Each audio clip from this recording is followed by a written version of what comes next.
That's very key. I mean, 10 years you've said there, and we wouldn't be 10 years in the making if we didn't evolve, if we didn't collaborate, and if we didn't innovate and also contribute.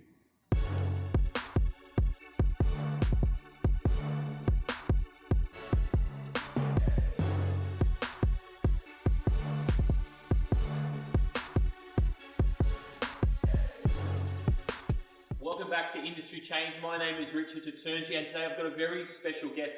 We're kind of talking about marketing and sales, but I just thought let's go a bit deeper, because what happens when you want to market your product better, when you want to be the number one in your space, I actually believe it comes a little bit deeper than that. I actually believe that you need an amazing product. And to have an amazing product, you need to have the technical requirements of that. So I've got my very good friend and aboard today, Tarek Michael-Chouja. Welcome. Thank you, mate. Did I say that right? You did indeed. Yes. You know what, I've known you for so many years, I've never used your last name for some reason. Yeah, everyone knows me just as Tarek, right? So, yeah, I've got the Michael and the Chouja. My father actually is Syrian. Well, so, there you go. It's something in common there. Background Syrian. And mother's Irish, so go figure. And the reason why I brought you aboard, because you've got a new book coming out, which we're going to talk about later, Purpose-Driven Movement. And that's what I said at the start, is that I love marketing, as you know, I love branding. And a lot of our viewers are into that space of really taking their business to the next level. And the reason why I love what you guys do, yourself and Dan, your business partner, is that if you don't have a very good product, meaning if a coach is not getting good results for their clients, it's very hard to market what they do.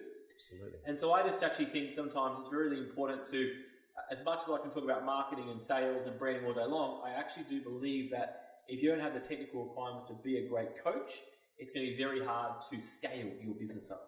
Yeah, absolutely. I mean, that would be, you look at the golden circle, you've got the what and the how, and then that big factor there is how, how can I become a better coach? And that's where I feel that this resource will allow the coach to tap into that how.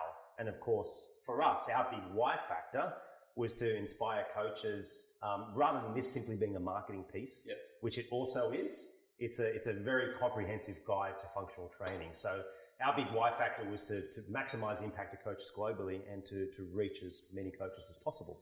Amazing. And let's get into your story right now. You've got a very interesting story because you were, one of the, innovators of bringing functional training, not just to Australia, to the world. And you're going on this journey, and every time I see you, you're in a different country pretty much, and you're really sharing your message in a very unique way. The message of movement, the message to inspire coaches all around the world. So can you just kind of take me into a really fast forward step around functional training? And I've had your business partner on here, Dan Henderson, in the past. We've talked about FTI. So if you haven't seen the episode, go check it out. But yeah, tell me about your journey of functional training and why you do what you do for. Yeah, so we can go way back. We can really strip it back to when I was 18, working at a pool parlour of all places. I wasn't a bad kid, but I didn't know really. I had no direction in so far as what I wanted to do. Nothing really interested me besides, I played soccer, I coached a lot, did some martial arts. So I was always into movement, and especially team sports. And you use the word movement. You don't use the word fitness, I've noticed. Yeah, I think so. I mean, look, fitness can be very generic. It can be very sometimes uninspiring. Yes. Fitness this, fitness that, but it encompasses a lot more than just the body. Yep. Whereas when we say fitness is something that, our cardiovascular system works. Okay, great. So there's all these physiological benefits to fitness, but I believe movement attaches itself to the mind. So movement equals motion, and it affects our mental state. Right. And there's plenty of good studies out there that show that, exercise, which I would call movement, affects the body, the mind, in a very positive way. Sure. And this is what you've been about over the last decade. I believe you started Functional Training Institute, FTI, known now 10 years ago, is that correct? Yeah, 10 years ago, all this way back. So before FTI, as you well know, it was Sydney Kettlebells at the time, back in 2009, Dan and I. And then before Sydney Kettlebells, and then you had another one, which was... Interestingly, Australian. Australian Institute of Kettlebells. And this is where you were quite pivotal because we, interestingly enough, I'll put it back on you. We met up for a coaching session. Yes, we did in back this in the days. Yep. special space here. Yep. And you recommended, hey, it hedges us. Australian kettlebells. Yeah. We're moving beyond that, and we were moving beyond that. Yeah, and I didn't think we actually dreamed big enough. We didn't inspire big enough because now we're the functional training institute. Well, we didn't, and I think that's where you tapped into it and said, hey, think bigger, think beyond just Australia and kettlebells, and that's where Functional Training Institute was born. And let's talk about that because I mean, we share the same office complex, so it's good to sometimes see you and catch up with you.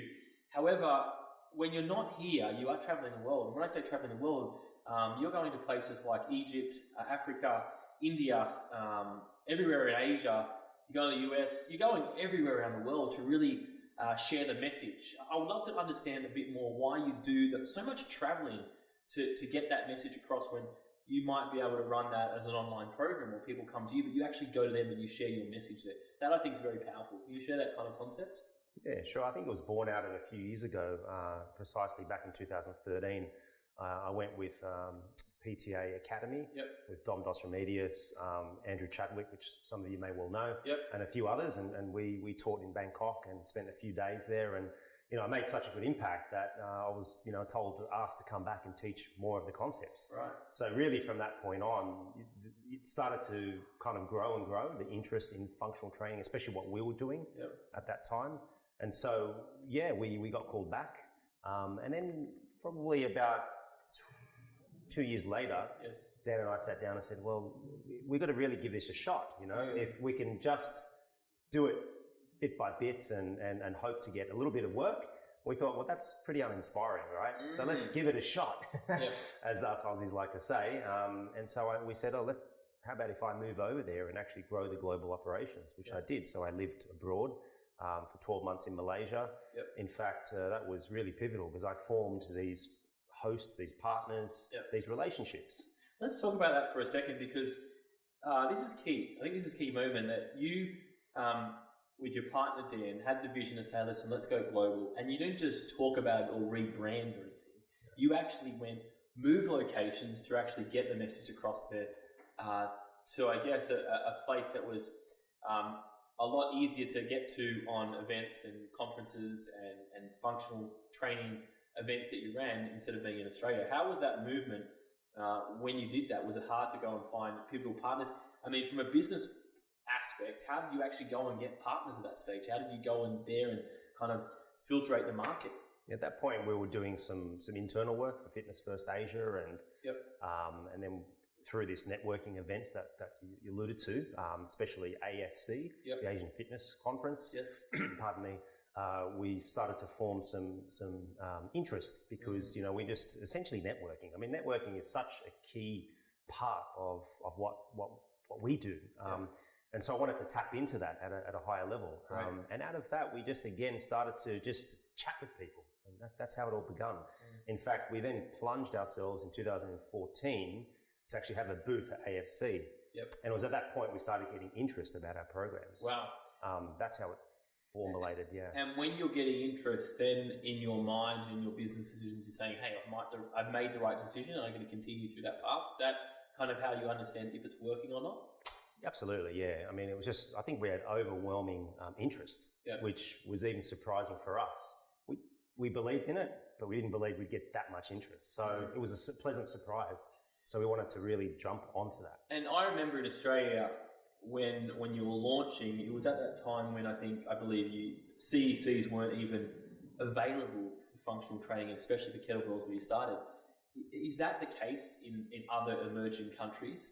Is it like the chicken versus the egg? What has to come first when you're coming there with your systems? Is it that you have to wait for the traction to come aboard? How does that whole concept work when you're going into a new country every time? I suppose it all comes down to demand. So abroad they have accrediting bodies. There are many PTs who don't have a qualification over in Asia or even other parts of the world. So those who do usually work for gym chains. And so they're always seeking to upskill. And especially in these areas of broader interest, i.e. functional training. And of course, people would argue, and I'm happy for them to certainly make a case in point, that functional training can be quite broad, And we'll kind of maybe get to that in a moment to say, can we actually narrow down a definition of functional training? So sort of going back to your question, it's all about allowing them an opportunity to explore the repertoire of programs that we created because there was a need for that in the market. So in that case, some trainers will invariably look for upskill because they need points. Others are very much interested in the concept to make them a better coach. What can coaches expect to get in the purpose-driven movement book? Yeah, I'll get to that in a moment. What I will say is that 10 years, yes, so it's a lifetime worth of work. Yes. It's 3 years in the making to the day that Dan and I said, hey, we need a book, and that was the initial inspiration. Is we wanted to think about not just from a place of ego, because I can tell you that it wouldn't be this. It came from a place of ego because we would have rushed to try to get it done. And I can tell you that when we started the process, we worked hard at it for the first year, and then we parked it. We had enough. Yep. It was only until about 9 months ago, actually, that Dan and I said to Dan, look, we need to bring this book back up. I just felt inspired. So, throughout my travels, I was just like working on the book. And of course, we've had some great contributors to it too. So, the book isn't just about Dan and I, it's contributors, it's collaborators. And we have some of the very best minds who have also contributed in their way as well to make this book possible. And I think that's all about what you're about. You're very much on contribution. Your whole business philosophy, if I can go and butt in there, it's all about, you mentioned something before, it's not about transactions, it's about transformation. Yes, correct. And what I see from this book, and the first thing that you're talking about, hey, it's not just me and Dan, it's been a collaboration effect. It's been a transformation effect over a few years. What do you put that down to when you're out there focusing not on business for transactions, you're actually focusing on the goodwill, the movement, the purpose, the higher purpose. How do you get into that space? Because it's a very rare space that I don't see a lot of people in.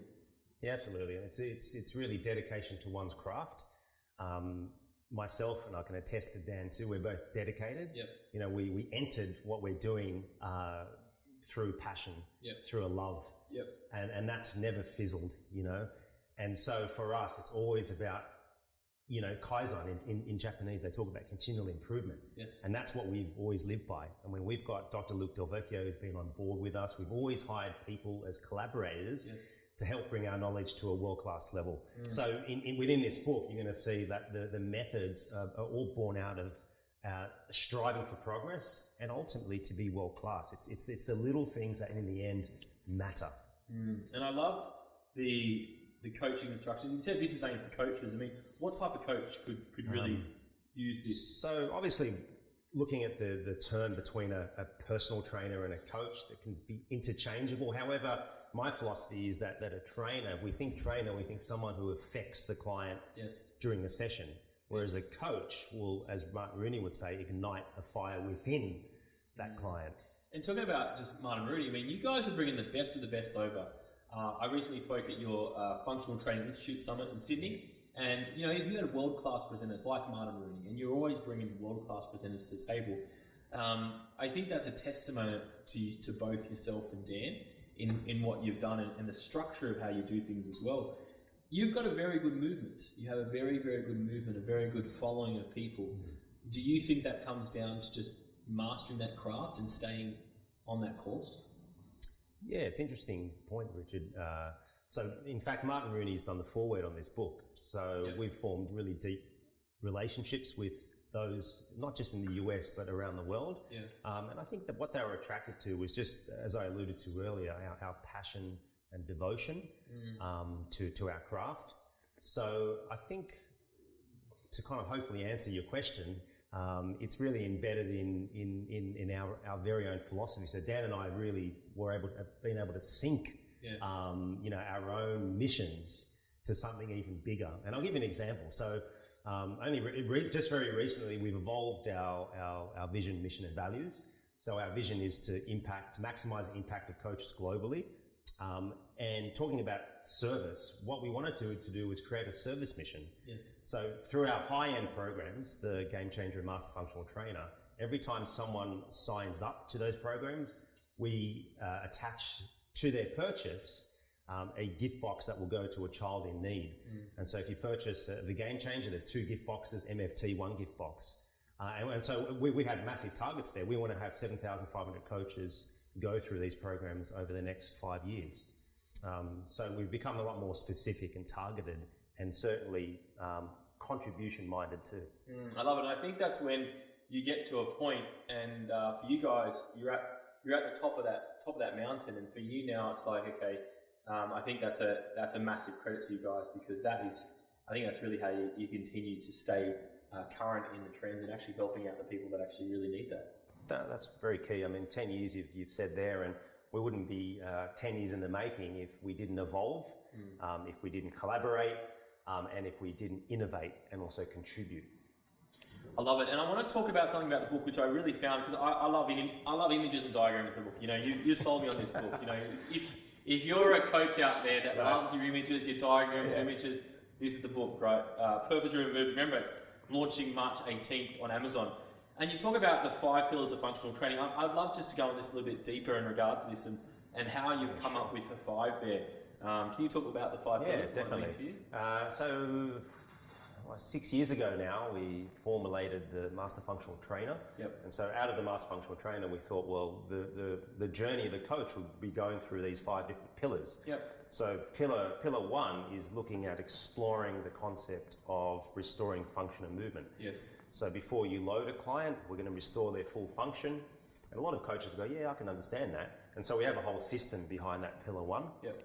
And then pillar 2 is starting to use body weight application. Yes. So looking at crawling patterns that Animal Flow utilize, and other great organizations like Original Strength too, but also the suspension trainer. So looking at how we can then start to integrate or build our movement patterns, understanding that. Pillar 3 from there goes into loading the client's foundations. Yep. So how do we do that? How do we build more stability and strength? Pillar 4 is looking at going into more advanced levels and understanding of strength application and even power now. And then pillar 5 looks at integrating complex functional movement patterns. So, all correct, by the way. Yeah, all correct. I hope. Spot on. And it wasn't until 3 years ago we met up with Steve Brosman, and a shout out to Steve Brosman, who you know well. Yep. He really inspired us to look at our model and inspired us to actually take action with the book. So Steve, we salute you. And so we came up with this system called the Adaptive Functional Training System. And so that became a lot more comprehensive. Yes. And embedded in that is the 5 pillars. So you certainly learn a lot more about it in the book. Yeah, well, as I said, it comes out March 18th, Amazon. You most likely get, and listen, if you've been, I think, in the fitness industry, you most likely have come across one of your mini courses.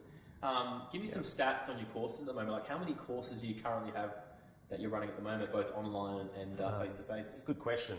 Only recently, like we had a lot of concepts. Some obviously don't work, and so we obviously look at how can we reshape that and look at either just shutting it down completely or revitalizing it. So the Master Functional Trainer, the Movement Restoration Coach, is our latest one. It's a collaboration with rehab trainer Ulrich Larsen, and I got together and created the Movement Restoration Coach. So rather than just single focus of courses, what we've done is we've using a lot more blended model, which is online through our great system, and also face-to-face. So we're not just really individual course focused now, we're more about programs. And I think what's critical here as well, Richard, and I'll tell the audience, is that we've mapped all of our programs to the national competency unit. So anyone who goes through Cert 3 or 4 diploma will get credits or recommended prior learning with what we do. So we've gone through the whole rigors of mapping out each of the units that we cover in all of our programs. So we do have a combination of online solely, face-to-face, but our big ones are the flagship programs. Amazing. And a lot of people have been through that KB, Kettlebells Level 1 and 2. That's been a very popular program. Very original, The original, the originals, right? The original, Kettlebell 1, yes. And it was the very first course to be accredited with Fitness Australia. So when we first designed that, we rolled that out in 2009. So it's coming on 10 years in May, actually. Wow. So we'll be celebrating our 10-year anniversary as a company, which is very exciting. And it started at humble beginnings. You know, I remember when Dan and I first ran our workshop with 5 trainers back in Bondi Junction at Levity Health, as it was called then. And it was just amazing, you know, we got great feedback, and then we got requests to do more and more, and And let's talk about that. We probably should have maybe mentioned this to start, but let's just understand what functional training institutes now. How many trainers and coaches do you have around the world now? Well, we've got in Australia, we've got coaches or educators in each of the states. We've got a team of about 12 solid ones in Australia. And how it works overseas, and this is where my role has been pivotal and more prominent, is just building teams. So in China, I've got a group of 10 trainers, and the company that we collaborate with, they work for them and us. And so I go in there and I educate, but I also build teams to raise their level of competency to be able to educate these concepts. So it's hard to kind of give a final number, and it's not really so much about the number because it's about quality. And I do have another few global presenters. So I've got Philippe, who's based in Portugal. We've got Jack, who's based in Malaysia. We've got Danson, who's based in Indonesia. And we've got Marcelo, who's based in Brazil. They would be regarded as our global presenters. And then within each country, we have, as I alluded to before, teams who would be able to be competent and at a great level to deliver the education. Amazing. Well, one of the things that I mentioned at the start is that with marketing, Tarek, it's all about making sure they have a very good product. And I truly believe that, you know, we can help people market the best brand they possibly have, but if you don't have a good product, meaning you don't get results for your clients, I think it's very hard to market something. Absolutely. So that's why I'm very pumped about this book, The Purpose Driven Movement. As I said, I think for any trainer who really wants to up their game, not just their technical game, but also their marketing game, if you can get a hold of this, and then from there you can actually understand that I can actually get better technically results for my clients, and then I've got better case studies to share, better stories on the front end, and that's what I love to talk about, the marketing piece. And so I always love working with your type of coaches that come through your program, because these are the guys that actually love what they do. They're very passionate about what they do. Absolutely. And the book, I will say, it's scientific and anecdotal. I think that's what's unique about it. It's not just a hardcore textbook. It's very researched, but it's also anecdotal too. It's a lot of storytelling within that. And I will say, Richard, I mean, we had a discussion just the other day over coffee, and it's just like Seth Godin says, you know, your brand are the promises you keep. And you're very big on brand, you know, and putting yourself out there. Hence, probably was for me pivotal to be out there, actually exposing myself to reaching more people. And that's probably why I took the plunge. If you want to know the why, you know, to express me as the brand and the living embodiment of that. Love it. Well, guys, as I said, March 18th for people that are super early, you can probably put pre-orders in. March 18th it comes out, so get yourself a copy on Amazon. Amazon, is that right? Where's it Amazon, that's correct. Amazon, that's where it's at. So we'll put some links here. I'll put a link to the Amazon site from there. As I said, get that, and let's crank this to a bestseller. Thanks for your time today. Pleasure, Richard. Good to have you aboard. Thank you very much. Awesome. Guys, thanks so much. That's another episode of Industry Change. Now, if you like this, what you see, the best place to get more of this, you can subscribe to our podcast, our YouTube channel, and if you want to go deeper in the conversation of marketing, all you want to do is jump on Facebook to our private Facebook group. It's called Crush Your Fitness Marketing. It's called Crush Your Fitness Marketing, and we can continue these conversations in there. Thanks so much. I'll see you next time. Yes.